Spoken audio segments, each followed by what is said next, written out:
đọc đọc nhung nơi nên năng viên ấy việc ngay đấy nhung bờ đông palmai pi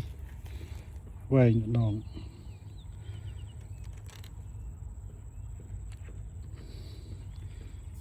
bỏ tiếc đấy mình còn là đã chót xi mà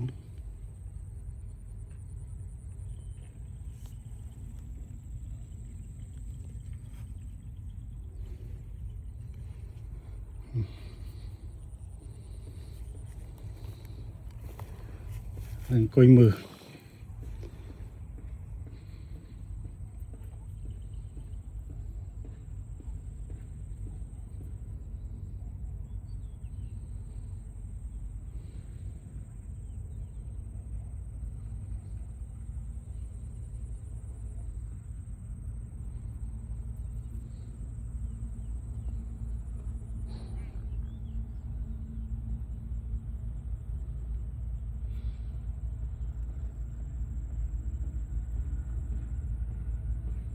trăngថ្ងៃ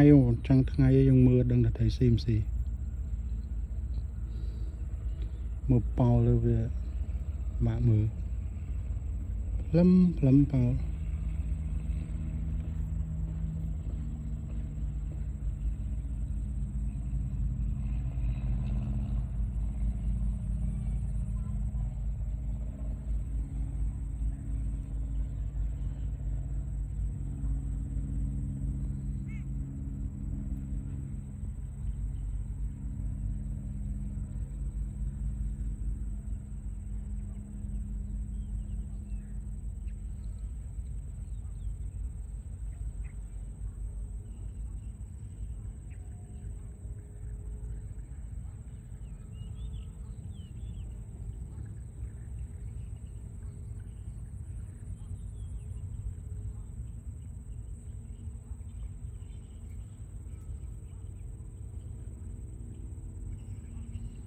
ជួយម្ដងនេះបោះទៅស្ងាត់ចឹងយ៉ាង